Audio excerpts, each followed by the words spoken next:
Man, we got a great guest here today. All right. So let me read his bio. All right. So I'm going to read through this list and it kind of speaks for himself. Okay. Coach Peavy has led the Duncanville Panthers to back, to back, to back, to back. That's 4 times, y'all. Texas 6A Boys Basketball State Championships. Since joining the Duncanville ISD family in April of 2018, this brother has not lost a single playoff game. Coach Peavy was named the MaxPreps National Coach of the Year in 2021. He has also been named Coach of the Year 4 times and was twice named to the Texas Association of Basketball Coaches All State Committee. Listen, y'all, Coach has been invited to speak at the USA Coaches Academy. In 2022, Coach Peavy was named a finalist for the Naismith Coach of the Year and was invited to coach in the 2022 Jordan Brand Classic. Coach brings more than 25 years of successful coaching experience at the high school and collegiate level. Listen, y'all, this brother believes in developing leaders and promoting discipline on and off the court. He is committed to building a championship team of character, class, and a team that gives total effort. Ladies and gentlemen, those of y'all are watching on YouTube, listening on Apple, Spotify, y'all give it up for Coach David Peavy. Back to back to back to back. Coach, how you doing today, man? Man, I'm good. How are you? I'm doing well. So first off, man, I want to say thank you, for giving your time and just, man, coming to share and just break bread with us tonight. I appreciate that. Man, I appreciate you having me, man. It's always good Definitely. to speak with you and good people, man. Man, I appreciate it. I appreciate it. All right, Coach, man. So let's talk about you a little bit. Tell us a little bit about Coach David Peavy. Give us some of your background, where you're from. Did you grow up playing ball? How'd you get into coaching, et cetera, et cetera? So go ahead and lead us down the pathway. Man, I am from San Antonio, born and raised. Okay. Grew up in San Antonio, a military town. Um, and my Yep. dad was in the Air Force. Okay, that was my question. I was going to ask if your dad was an Air Force guy. He was an Air Force guy, and I did not grow up playing basketball. My neighborhood was all black and Hispanic. My block that I grew up on was Hispanic. So and you kind of stayed on your block. In my neighborhood, you stayed on your block, and I grew up really at an early age playing soccer and baseball in the street. I loved football. Yeah, yeah, loved football. My brother would sneak away and go down to the elementary school and play basketball, and I just thought he was weird. I thought he was weird for doing that. Um, but then my dad, when my mom and dad got divorced, my dad got stationed overseas. I think the first time was Italy, and while he was there, the basketball coach on his base got deployed or something, got stationed somewhere else. So the team needed a coach, and they posted flyers, and he just went in there and started coaching the team. And I guess he liked it. Then when he got stationed back into Texas, he went to Dyess Air Force Base in Abilene, and my brother and I went to go stay with him for the summer when I was 11, and he was coaching the base team, and I had no idea my dad was a basketball coach. So for that summer, we kind of just went around with him to all his basketball games, and man, I fell in love with being a coach before I fell in love with basketball. So it was just I just love being in his locker rooms. I love sitting on his bench. I love the team camaraderie. So man, it was at an early age I decided I wanted to be a basketball coach. Didn't know what that was going to look like or the steps to take, but then we moved from west side of San Antonio to Alamo Heights, which which is completely different, completely different. Um, and when I got there, I started playing all types of sports. organized. You know, I played Pop Warner football or YMCA football. Then I got on the basketball team, and then I thought I was cold. Excuse me, I thought I was cold. I really did. I had no idea. I was pretty terrible. I was just very athletic. Uh, so in the seventh grade, I look back now and I kind of piece things together. We had two teams. It was the blue team and the gold team, and I was on the gold team. Just didn't know that was the B team, but I was the coldest on the B team. You couldn't tell me nothing. Um, Yeah, but man, then I just really started taking it seriously, and by my freshman year, man, I was pretty good. I was pretty good, and then I played varsity for my sophomore, junior, and senior year, and we were really really good at Alamo Heights. We lost in the state championship game my senior year to Port Arthur Lincoln, and that What was in year? What year was that? 91, 91. Okay. And then I graduated from Alamo Heights and I went to UTSA, and I was just going to be a student. You know, I was going to be a student, and I started playing in the rec with a lot of the guys and some of the younger guys. Well, really, there was only one freshman on the team from Chicago. There was one sophomore on the team, and the rest of the team were juniors and seniors. And I was hooping with some of their guys in the rec, and a couple of them guys went to Coach Starner, and next thing I know, he had called me and asked me if I wanted to walk on, and of course, so I joined the basketball team at UTSA, and as soon as I joined the team, I didn't realize that I still was supposed to go to class, so I went to practice every day. There it is. I went to all the games, but I really never ever went to class. So after my freshman year, I was politely asked to leave, and then after that, man, I decided that I wanted to be a college basketball player, not just on somebody's team. And so I didn't care about level. You know, I had already been at the Division I level and got to sit the bench a whole lot. Um, and so I got recruited by a few pretty bad Division I schools, and some really good Division II schools. So I decided to go back home and play at Incarnate Word, which was Division II at the time, and played for a very, very, very good college coach in Danny Casper. He was tough, very tough. But in the back up a little bit, when I was in high school, I played for a legend, Charlie Boggess, and a Okay. lot of other, and some of his assistants were unbelievable coaches that ended up being great head coaches. So once I moved to Alamo Heights, man, I played for some really, really good basketball coach. So I learned the game from some good basketball coaches. And then again, I went to play at Incarnate Word where I finished up. And then my first coaching job, after I was done playing, Danny Casper called me in his office and said, "Hey, they've got a freshman coaching position at St. Anthony High School," which was maybe a mile, not less than a mile from Incarnate Word. So I went over there while I was getting my master's. I was coaching freshman basketball. So I showed up, and the varsity coach was the priest of the school and the church there at St. Anthony. Okay. He didn't know basketball, didn't know basketball, but he was a really good dude. And so I would coach the freshmen and sit on the bench for the varsity.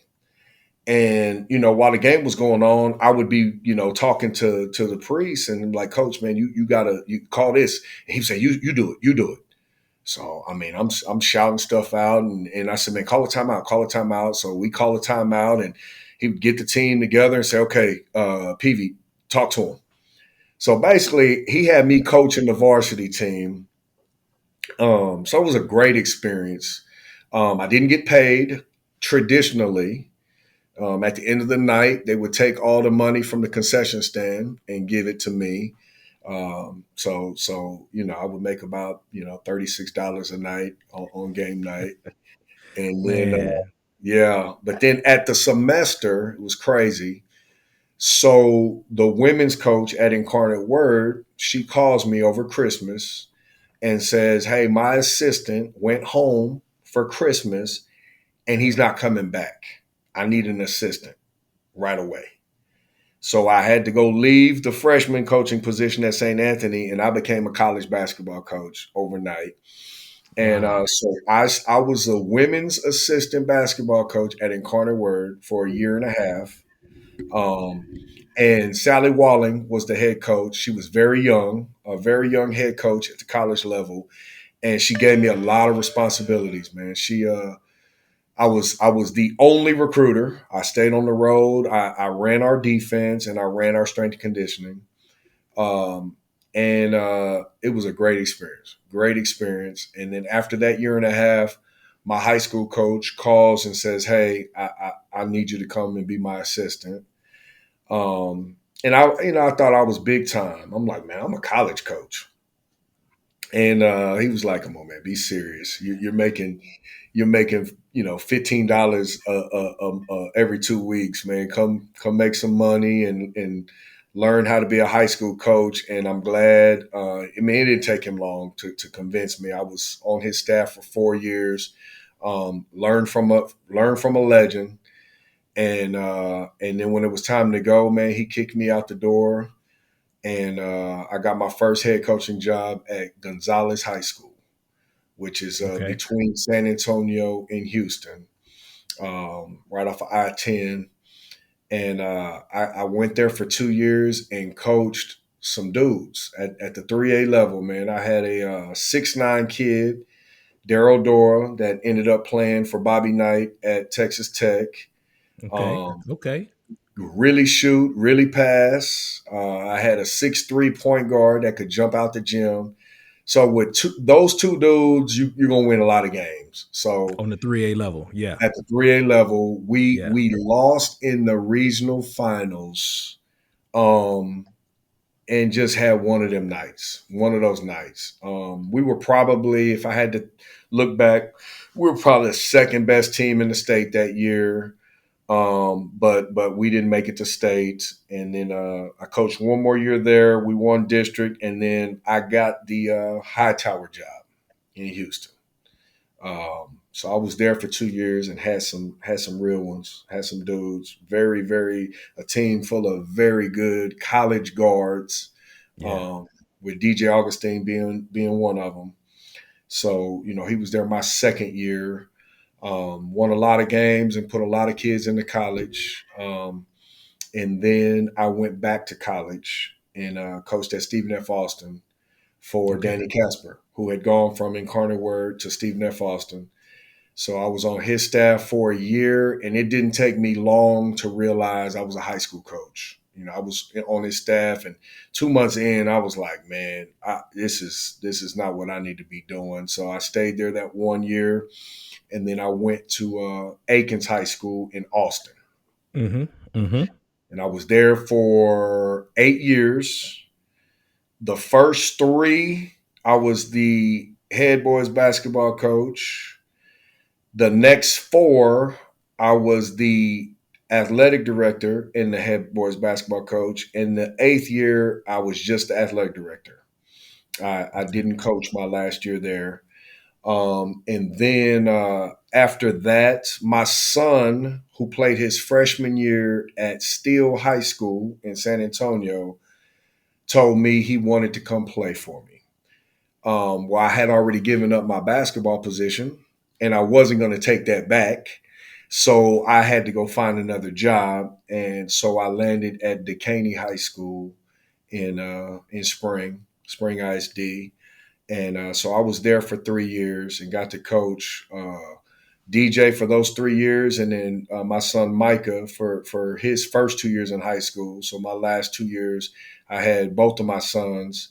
That was a great experience, and we won a lot of games. Won a lot of games, and the last 2 years we went to regionals, and then after that last game, um, we lost at regionals, and a guy was sitting outside of my locker room after the game and said, "Coach, I hate to talk to you right after a loss, but we're moving fast on this. Would you be interested in Duncanville?" And at the time, I said no, and he looked at me like I was crazy. And I get it now. Now that I'm doing what I'm doing, I get it why he looked at me like I was crazy. But there were some reasons for it. You know, my ex-wife, my son's mom, had just moved to Houston to bring, so I could coach my sons. Hmm. And I just didn't think it was fair for me to ask her to move to Dallas. But she was willing to do whatever was best for our son, and he wanted to go. He was ready to go, and I'm glad because I've been at Duncanville ever since. Coach, man, that is an amazing story. I read the bio, right? And the bio is filled with accolades, right? And success. But that didn't happen overnight. Oh no, That didn't happen overnight. So one of the things that I look at, because I think as coaches, man, we all want that success, right? We all want to play in those regional tournament games, those state tournament games, if we are so fortunate to get the opportunity. But one of the things that I love to do is I like to get that program, and I like to see how long coaches have been doing what they do. right, And there are no young coaches, and I'm saying young meaning like, second, third year, fourth year coaches, right? right, Those coaches, you don't see them at the state tournament. You don't see those coaches in those games, so it's not a mistake. It's not a mistake. I always when I get to the end of every year, I'm like, man, I'm so much better than I was the year before, just because I got a year older, right. So coach, man, that's an amazing story, man. You always How old were you when you first knew that you wanted to be a coach? You said you were like 11, maybe? 11, 11, 11. Man, that's what's up. That's what's up. Yes. The coaching is the only thing I ever wanted to do. Yeah. I mean, It's crazy. and it's crazy, man. So throughout this time, I considered, right before I came to Duncanville, I was in a part of my career. It's like, man, what do I want to do? And I was really close to getting out, and but I felt like, man, what I thought I wanted to do was start a business, a company, or something that kind of bridged the gap between high school coaches and the AAU coaches. And I didn't know Which what is that was needed. going to look like. Yeah, I didn't know what that was going to look like. I just, man, I just over the years, man, I have really been involved, of course, as a high school coach. I did the college deal, but I coached some AAU. I was with Hard Work in San Antonio, and we had some high level. It was a high level program, a lot of success, some great people and great kids, and so I got to see this game and these kids and these parents from all different angles, and I just was like, man, there's a lot of high school coaches that have negative feelings towards AAU coaches, and there's a lot of AAU coaches that have negative feelings towards high school coaches. And I just came to the conclusion it's high school coaches are resenting AAU coaches for not doing the job that they do, and vice versa. Yeah. AAU coaches, Yeah. they look at all the things that they do, and it's like, well, man, I'm doing all this. A high school coach don't do that. Well, that's not. Everybody's got different jobs, but if we're all here to do the same thing and be here for these kids, and do what's best by them, and if we find a way that we can work together, man, we can help a lot more of these young men that we work with. So I just got in a place where, I mean, I wanted to stay in the game somehow. I wanted to keep on being able to help these families and these players navigate. this next part of their lives, and this journey from high school to college. And I just felt like, man, if we can bridge this gap between high school and AAU, we can impact a lot more lives. Man, that's needed, coach. And what you said, man, listen, I when we get to, this time of year, March, April, May, and you get to scrolling through Twitter, and as a high school coach, you start seeing you know, some of the things that come from some of the AAU coaches, right? And Right. then you start seeing some of the back and forth. But if it's really about the kids, if it's really about the kids, we gotta figure out a way to bridge that gap. We gotta swallow ego, man. High school coaches swallow ego, AAU coaches swallow ego. We're not trying to outdo each other. That's just Right. me. That's just me the way I look No, at it. no question. I mean, there, you hit on the head, man. There's a lot of egos in this profession and in this business, and I call it a business. A Yeah, lot of yeah. egos and a lot of egos that get in the way of progress and success. And so, I didn't like I said, I didn't know what that was going to look like, but those are some of the things I was thinking about. But fortunately, I don't have to do that yet. But what I do, man, I try really hard to have great relationships with all the AAU coaches that I come in contact with, especially the ones that my players play for. And I try to give them as much support as I can, man, and let them know, like, I respect them. I respect what they do. Um, I'm not gonna step on their toes, and I expect them to give me the same respect when it's my turn and it's my season. Um, so, like in my program, man, we don't do spring. We don't do spring league. We don't do summer league. Okay. All Okay. of my guys play AAU, and um, and I think, man, I think too many coaches, and I'm not saying it's wrong. It's just not the way I like doing it. But I think, and what I have found by us not doing stuff with them in the spring and in the summer. Now we work out. We work out in the summer, 4 days a week, and we do all of that, and that's where we grow. But I think by letting them all go off and play with their AAU teams, man, they get to grow. They get to play in different roles, and then they bring something back to the table when they come back, and we get them back together. So if I kept them all together in the spring, then they're not going to grow. I don't think as much as they can if they get to go play. Some guys, they go to this AU team and they're the guy. Yeah. And with us, they might have this type of role. Then they go over there and now they gotta go be a really good screen setter. And it's like, so now they come back to me and, yeah, you still get to do what you did for me, but now you're a better screen setter. Or, man, if you wanted to get to play, you better rebound, or just different things, man. I have seen it over the years that these kids get to grow if you let them. Yeah. So one of the questions, I have this list of potential discussion questions, and one of the questions is, are you a system guy or a player development guy? But you just answered that. You're a player development guy, right? No question. Yeah. Now, Go ahead. with that being said, we all have our own ideas. I love to play certain ways, but I'm a tweaker, man, and not the bad tweak. I tweak, I tweak things according to my personnel. Like we love to play fast, and fortunately I have had players that that fit Yeah. that. I've had some really good athletes, and I think we play at a pace that makes a lot of people uncomfortable.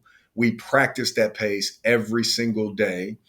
So it's hard to prepare. If you don't do this on a daily basis, if you're trying to do a scouting report and you're working on it for a couple of days, that's not going to get it. That's not going to get it.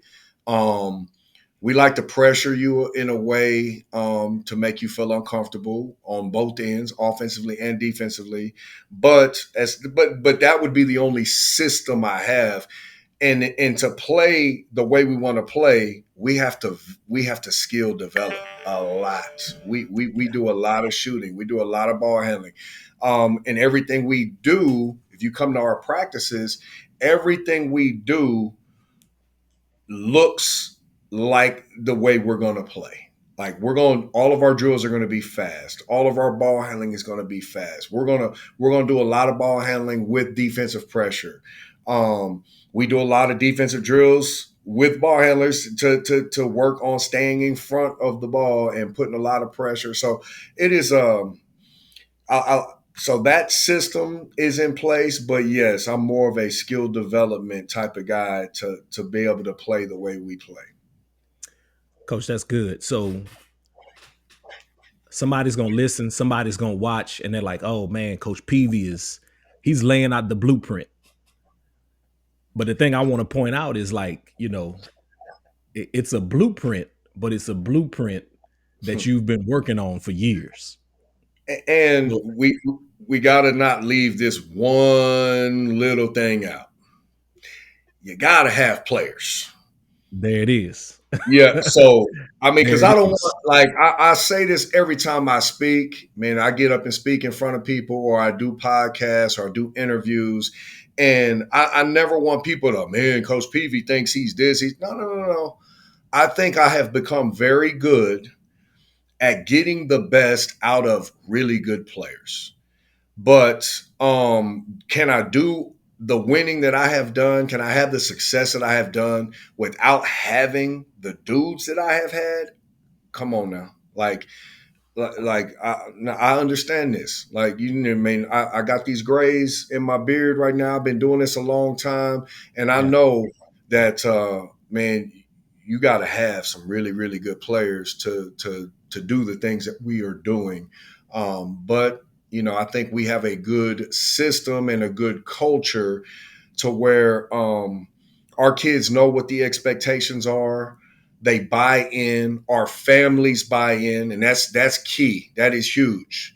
We have great families that understand the commitment that these young men have got to put in, and they know what the job is, and they support that, and they embrace it. Coach, that's good. That's good. And so as far as player development goes, if I don't have the players, so and just this is a subjective question. Every coach may answer it different. If I don't have the players, so do I need to spend more time on, building a system that they can thrive in, or do I need to spend more time working on player development, or a combination of both? What are your thoughts on that? I would say a combination. I would say a combination of both. And I think I think where a lot of people get confused with player development. I'll go to player development. I watch a lot of trainers and guys Hmm. that work skill with players, and there's some really good ones. Really good ones. Great, great, great skill development guys and trainers in Houston, and we've got a lot of really good ones in Dallas, and across the state. But I can speak on the ones that I know in Dallas. They're really, really, really good, really good. And the great ones, they spend time learning their players that they're working with. They'll watch film. They'll go watch those guys play, and they'll design workouts individually and specifically for those players to be successful for the coach or the system that they need to be good in. And then you have a lot of trainers who they too many of them train every player to be Kobe or James Harden, and it's like, that's not what that kid needs to really be good at. So another thing I think we do a great job with, you'll come to our practice, man, and you'll see four different groups of players doing skill development differently because of the jobs that they need to have. I've got kids that, man, they are shooters. And And I've had arguments with some of my younger coaches, man, that are like, man, like, coach. So I'll use a specific example. I just had a Okay. kid. I had 8 seniors this year, and they're all going to play college basketball. 6 of them are going to play Division One. One of them is the 7th is going to play at Texas Wesleyan, and then the 8th one is saying that he wants to walk on at U of H. I don't know how smart that is to be a walk on for Coach Sampson. That's crazy, and I love Sampson. He's my dude. But those are my 8 guys. Well, one of them, a lot of people know him. He's the only white kid we've had since I've been at Duncanville. Jackson Prince, Mhm. um, unbelievable shooter. He is a preferred. He's going to be a preferred walk on at the University of Texas.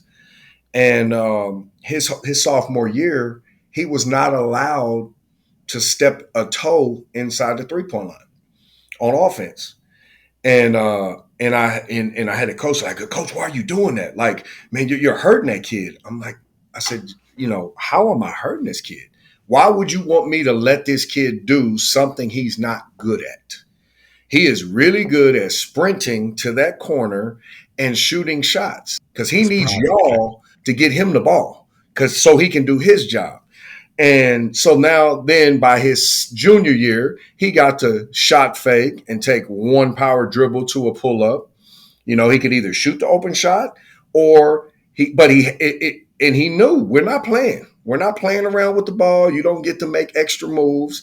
And now by his senior year, he got to shoot runners and floaters. And but it all works when guys understand their roles, and then it sets them up to have a successful role at the next level. And all of our guys that go off to play college, I hear from college coaches all the time on how ready our guys are as freshmen to step out there and contribute. They don't have a lot of struggle because most college kids, they come to college being able to do everything because they had to Mhm. do everything where they came from. Everybody was their Kobe or their Kyrie, where they came from, and then when they get to college, they struggle with a role. Well, Yeah. my guys, they typically play the same role at their freshman year as they did at what their role was at Duncanville. So, those are some different things you'll see in our workouts. Our skill development will be grouped. Here's what I heard, Coach. I heard we keep it simple at Duncanville. It's very simple, very very simple. Yeah. Yeah. So and that is now, man, we all want to be Coach Peavy when we grow up. Hmm. No doubt about it. We want that success. But one thing that, and I haven't been in the trade as long as you have, but every year I learn how to cut something back. Now we don't need to do this anymore. We need to simplify this. So I'm glad that I heard you say that. That's so if y'all are watching, listening, if you wrote down every single thing that coach said, I'm gonna just tell you right now, man, simplify that. Simplify that, coach. That's good Well, stuff. I mean, I'll add on top of that, and I don't want to mess your interview up, man. But No, we no, we coach. we try We good. we try to take out all the fluff. If it's not what we do, you're not going to see it in our practice. And now it changes all the time. We tweak stuff all the time. Now we might think, man, this is what we're going to do, and we work on it, we work on it, we work on it. Then we get into the games and we start saying, hey man, we're not doing that. Well, let's take it out. We don't need to spend time on that. I'm gonna give a secret away, man. We we don't work on press break. We don't work on press break. Like and we go to college practices all the time. And Yeah, yeah. it's mind boggling to me. I'll go to a college practice and I'll watch them work on 4 different press breaks. And I'm like, what? First of all, I don't even see that many presses in college. I don't see teams pressing like that in college. And I'm like, I don't get it. Like, now, granted, I have really good players. And I started this when I was at Hightower and I had a team full of guards. one of Mm-hmm. them being DJ Augustine. Mm-hmm. And it was like we worked on press break, we worked on press break, we worked on press break. Then we get in the game, we get the ball to DJ, and that was all we needed to do. That was your And press then, break right there. yeah, and then when DJ wasn't in the game, we gave the ball to Chris Smith, and that's all we had to do. And it was Yeah. like, man, how about we stretch the floor, move people around, and teach them spacing and read the floor, and we just attack, and we're trying to score against press. But we don't work on press break. We scrimmage a lot and we'll work on our press. And then it was like, all right, press. And then we just work on like, and usually it's against our JV. We'll go varsity against our JV and JV's got a press and we just attack and we got to score. Just go Yeah. score. And then we get in the games and people don't press us very much. Yeah. Yeah. That listen, it's simple. Spacing. I steal from football. I don't know. Is that something you do? Steal from Uh, football? I steal from anybody and any coach, anything that's gonna work. Yeah, we're gonna Yeah. steal it. Yeah. Because the concept that I stole from football was like, listen, man, we're trying to get the ball to our best players in space. So I'm like, man, that's simple. That's just common sense. Common Get the sense. ball to your best players in space. All right, coach, we're gonna pivot just a little bit right here, man. A little bit right here. I want to ask you this question. You coached all over the state of Texas, and we're not throwing shade at anybody, but it typically comes down to Houston versus Dallas. Yeah. So, coach, in your opinion, what is the difference between Houston and Dallas? Culture. The basketball culture in Dallas embraces coaching. It really does. Uh, Mm, it it it's it I'm a rub some people the wrong way, and I've got a lot of friends in Houston.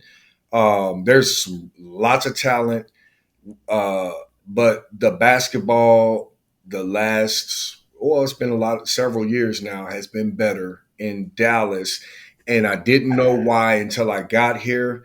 And these kids embrace coaching. They handle it so much better. It's a lot less pushback from the players and their parents. The parents allow you to coach these kids harder. Their expectations are different. And I'm gonna say this too: there is a lot more support in the basketball community as a whole. You will have people, AAU coaches, parents, and players rooting for each other. Everybody wants to be good and they want everybody else to eat. I see a lot of fighting in Houston where I'm gonna promote mine by knocking yours down. I'm gonna throw shade at yours so mine looks better. And that happens a lot less in Dallas. I'm not saying it doesn't happen, but it happens a lot less in Dallas. And it is just it's created a different type of culture, and these kids have thrived. I mean, it's not no secret that we had 5 McDonald's All Americans last year. yeah, This year we had the only McDonald's All American. And then, well, really not just that, because one of our kids left and went prep. And I still he was only gone for 1 year, so I still claim him as a Dallas kid. So I mean, it's just good, but man, I want all these kids to eat. I do. I want all of them to be successful. I'm a Texan. I want all these kids from Texas to do well. And I really do think that the Dallas versus Houston um, beef is getting a lot better. It's getting a lot better. I think these kids and these parents and these people who are in this community in the basketball world are really they're showing a lot more love for each other right now. I think. that's good. That's good, man. Basketball. I'm not a native Texan. Let me say that I'm not a native Texan, But man, the basketball here is so good. You know, there's some guys. I'm from Louisiana, right? So there's some Right. guys and some young women, you know, that come out of the state of Louisiana, man, that can flat out play. But Texas is different. Texas Texas is is different, different. man. And Texas I is can tell different. you this, we've been playing all over the country the last few years. And Yeah, we play, and then when they come into town, we play the best from out of state. And it's wild. It's wild. Well, I don't mean to dog Louisiana, but like not this year, but last year, we played the two best teams from Louisiana yeah. in one of the hoop fests in Texarkana, and we beat one of them by 30. We beat one of them by 40. Then we played the best team from Georgia, Wheeler, who has a Mhm. really really good player, Isaiah Collier. We beat them by 30 or 40. Um, and then we beat the best teams from California, like and I'm saying that our kids are like, dang, that's the best in their state. Well, man, they would come in third or fourth in our district. Yeah, And look, DeSoto, DeSoto made it to state and like we're looking like, man, that they were better, and they were in our district, and we would look at, man, 4 or 5 teams in our district that would beat those teams that we played.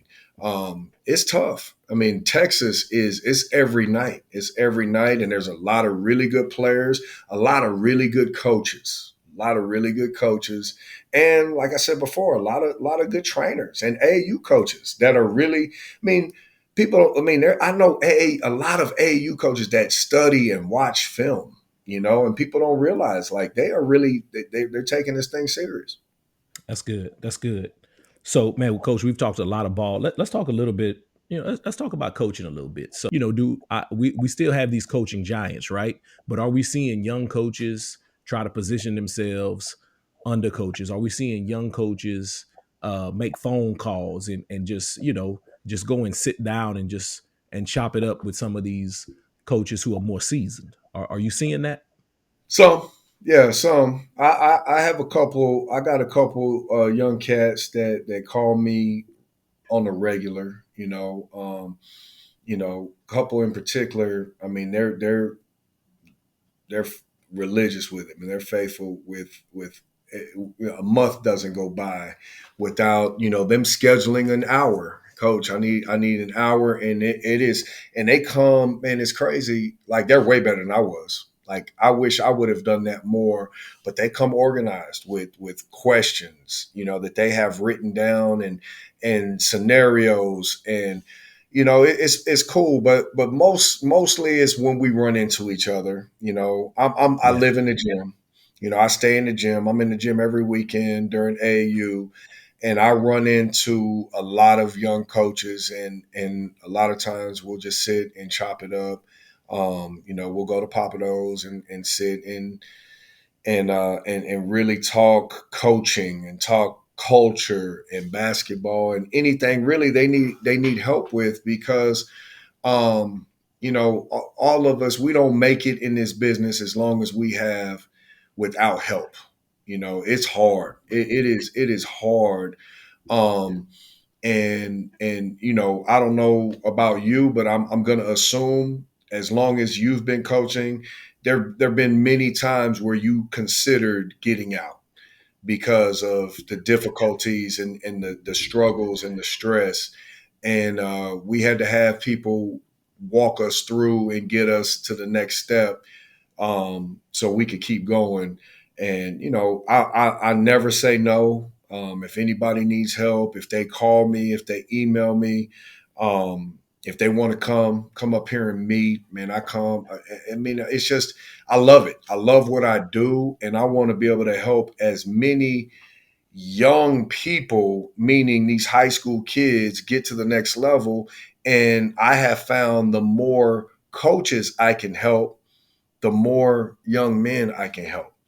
That's where I'm at in my career right now, man. I'm trying to help as many young coaches so they can touch more, and help more, be successful.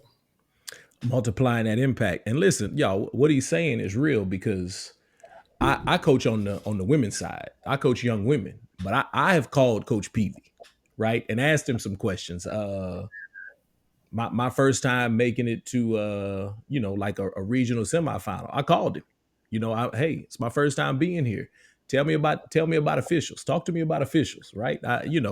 So I hit him up. I got his number. If I ever text him, he always texts me back. So what he's telling y'all is the truth. The brother gives back. So while we're talking about coaching, you talked about some things that are really hard, coach. What are some of the hardest things um about coaching that nobody really knows? Um, I mean, we're you gotta be more than a coach. You got to be. You wear a lot more hats than coaching basketball. We're talking Yeah. basketball right now. Um, I spoke. I was speaking with somebody yesterday. I don't remember who, but you got to try to learn your kids. Try to learn who they are and get to know them. Get to know them, um, and it will help them.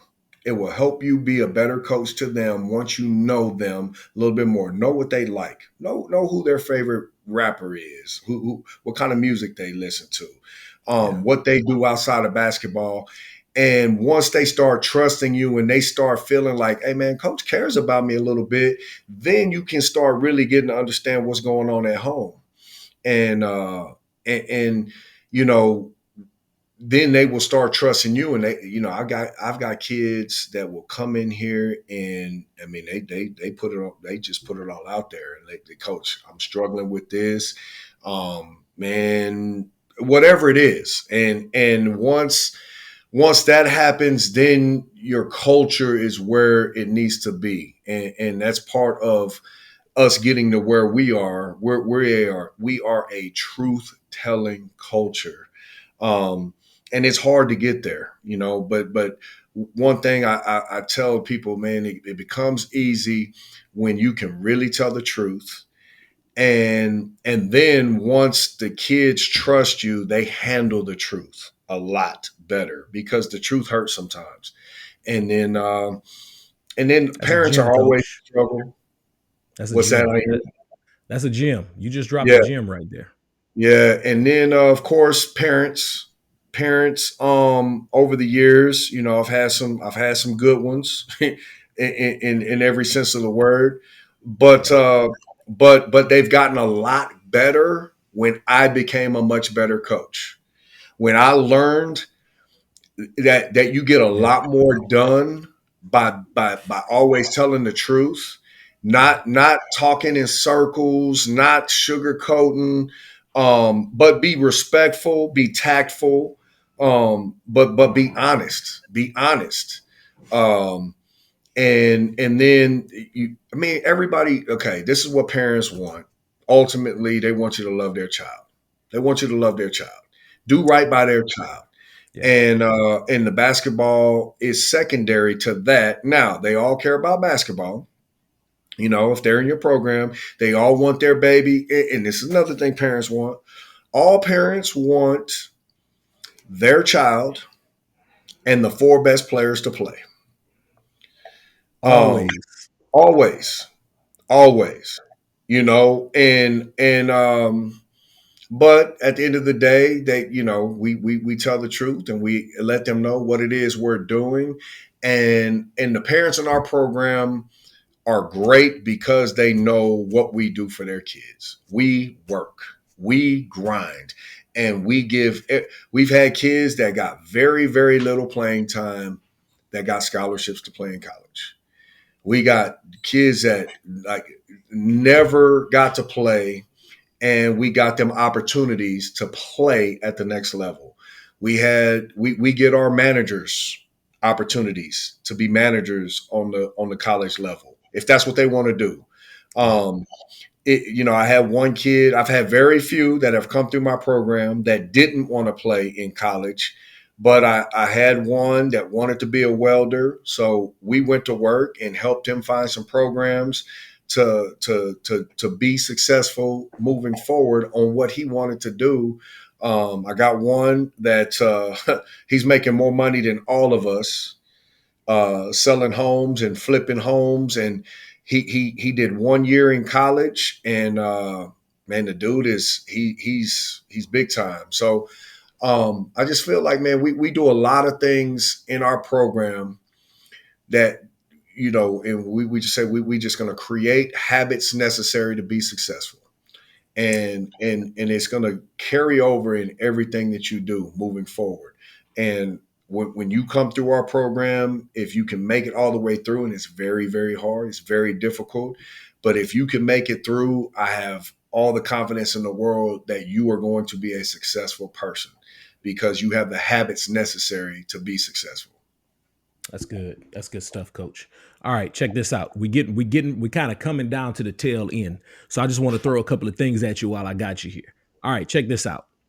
So new rule change coming, right?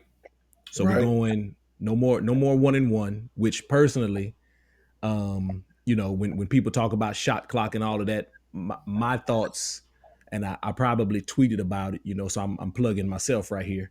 I was like, listen, I want to see two things. I want to see 5 fouls and 2 shots, and I Right. want to see the ball advanced. I think those things will happen before we get a shot clock.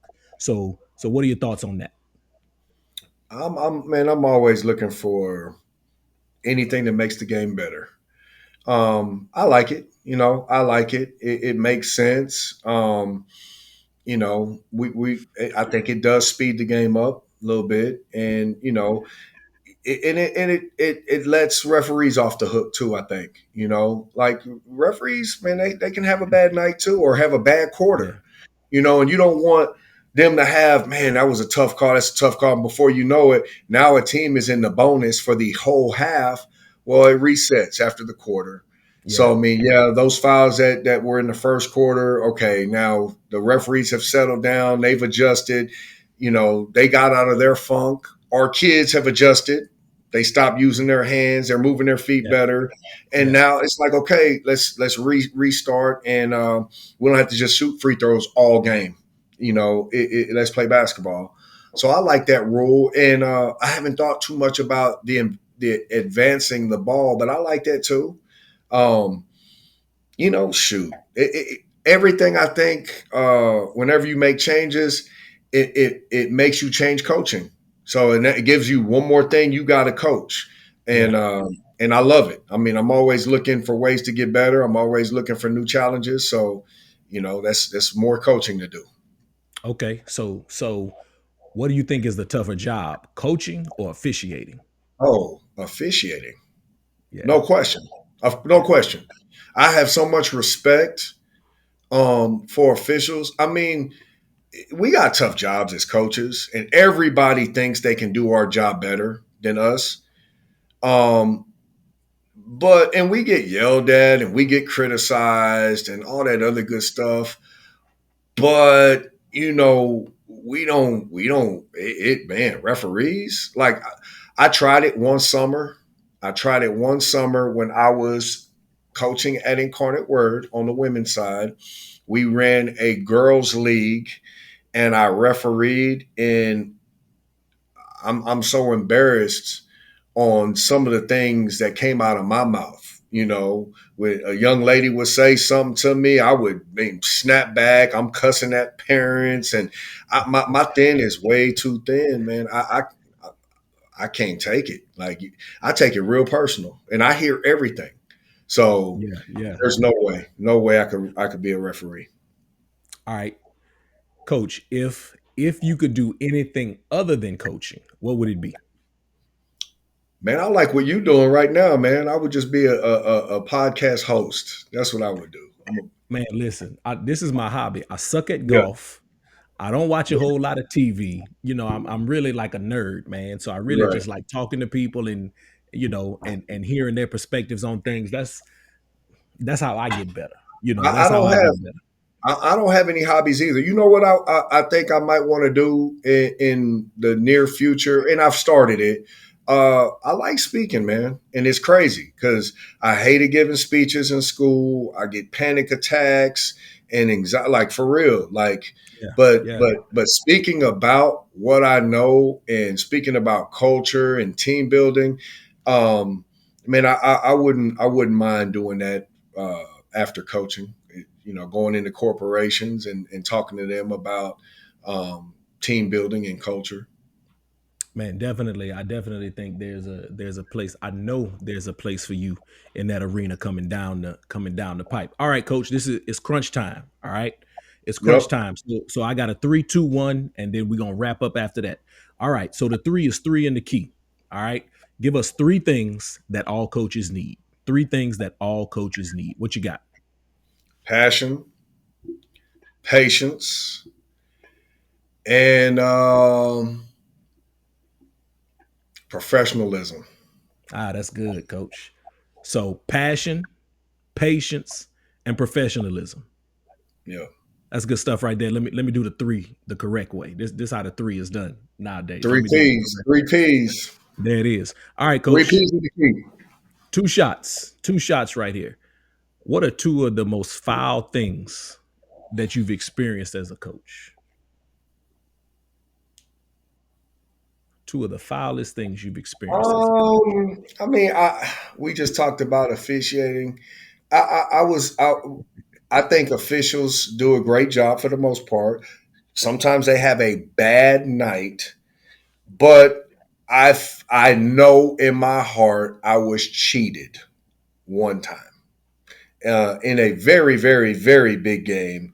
Um, and that was foul. That was foul. It was a playoff game, so not only did we lose, it ended some kids playing careers in the high school. Most of those Yeah. kids got to go play college. That was foul. That was really foul. Another thing that was foul since I've been a coach.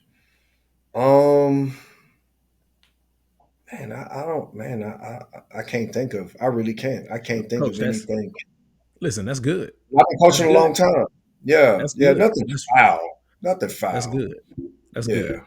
All right, coach. Last thing. This is the and one. So one thing, anything that you'd like to share before we exit. So, I do another podcast. I always give my shameless plug right here. It's called The Network with Michael Prejean. So y'all can go check that out too. This one thing, listen, nobody asked for this. Nobody asked for this, but you're going to give it to us anyway. So one thing, anything that you want to share before we exit.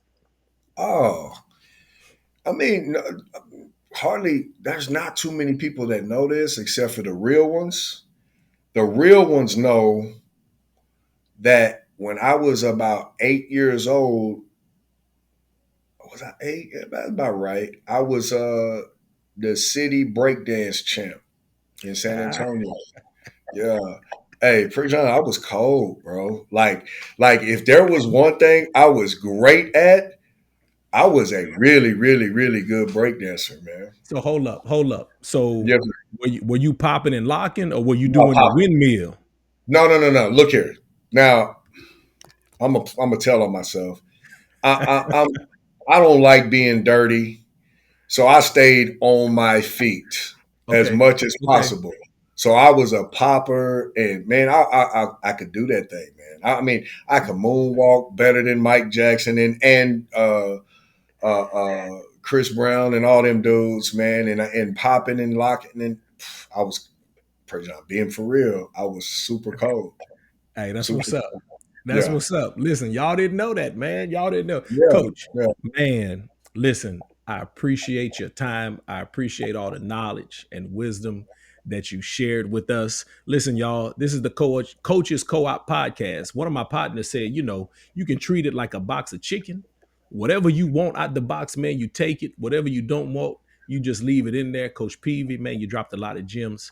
I really appreciate it. I can't tell you how much I appreciate your time. Man, I really, really appreciate that. So listen, y'all, signing off. I'm Coach P for Coach Peavy. I just need y'all to remember that coaches do what most people can't. Until the next time, peace.